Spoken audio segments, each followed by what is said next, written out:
What's going on? How come people aren't terrified? And he looked at me and says, because people don't care. He says, people don't care. They think tomorrow will be like yesterday. And she was asking me some questions. And I asked her a question and said, where is your money? And what bank is it being held in? And she froze. Why? Is the bank not safe? I said, well, I don't know unless you tell me. And she just froze. And I think just questioning her, because she's hearing about the bank runs, but she has not an idea what's going on.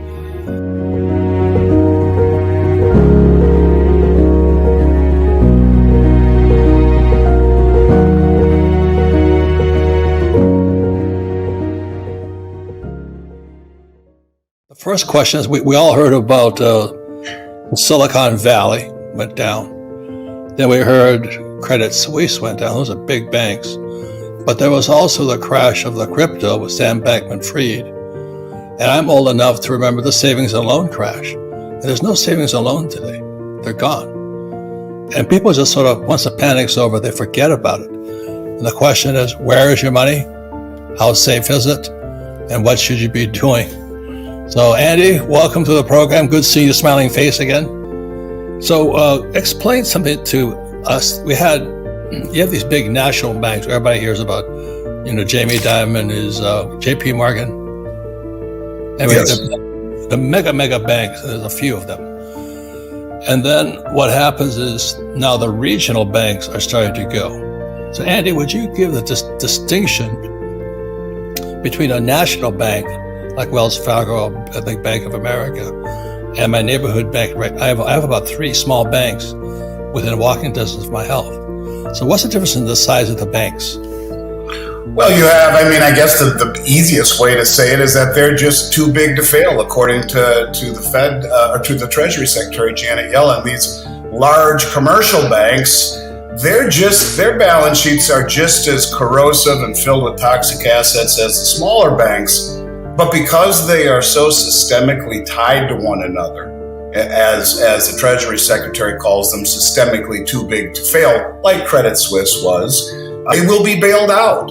So they're just these behemoth banks that have created balance sheets that are so intertwined with one another systemically that if they fail, it would have ramifications for the entire global financial system. That's just the easiest way to.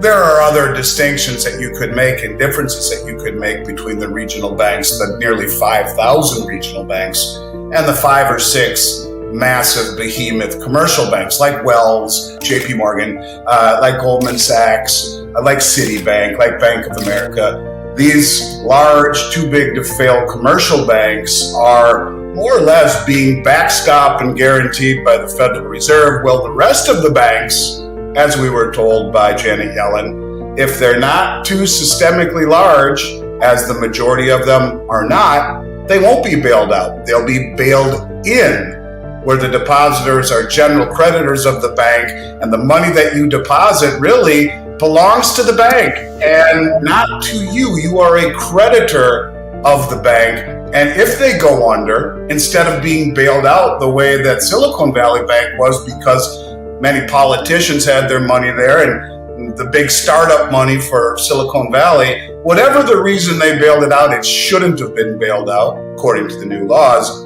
But these other banks, if they go under, you will be bailed in, which means all of the depositors' money goes into the kitty to bail in the poor decisions and investments of those banks, and anything left over then gets given back out in a pro rata fashion, along with shares of what is a defunct bank. It's a very weird situation. That's why Biden and Yellen said the taxpayer won't cost any money to them. If your money is in a bank, like Bank of Hawaii is one of those regional banks. Right. And Hawaii is a big bank. Was the Pacific Western Bank. So these are regional banks.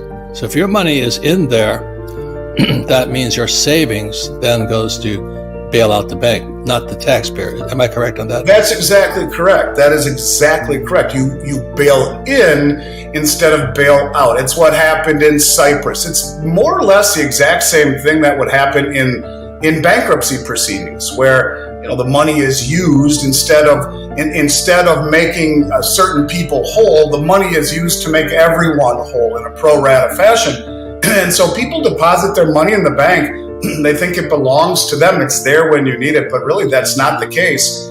Now, if the bank goes under, again, you are an unsecured general creditor, and it goes back really to the meeting or the inquiry that the House had, where the representative from Oklahoma asked Treasury Secretary Yellen. He said, Madam Secretary, you just bailed out Silicon Valley Bank, and we were under the impression that bailouts were no longer part of the game, that these are bail-ins. So being that you did that, let me ask you a question. If one of my regional banks in Oklahoma fails, will my depositors, will my constituents in the state of Oklahoma be made whole? And her answer was no. She said no. In fact, it will take a uber majority of the FOMC, which is the Federal Reserve, the FDIC, myself and the president, to determine if those banks are indeed systemic enough to warrant being bailed out. And really that lit a fuse under the regional banks, and that's where the story begins. And I think this is part and parcel with why we've seen so much money leave the regional banks and move towards the safety of the too big to fail banks. Now, there are other reasons which we'll get into, namely the reverse repo market, the money market accounts. Wait. We're going too far. Okay. So what that means, if you're living in Podunk, wherever you are, and you have $500,000, your business is attached to the bank. Your payroll's in there, you have employees, you have their savings and all this, and you have $500,000 in cash in there. If Bank XYZ, regional bank, crashes, what happens to your $500,000? Well, we're supposedly told that $250,000 of it is covered by FDIC, which certainly something I want to talk about. But the other $250,000 would go into the kitty.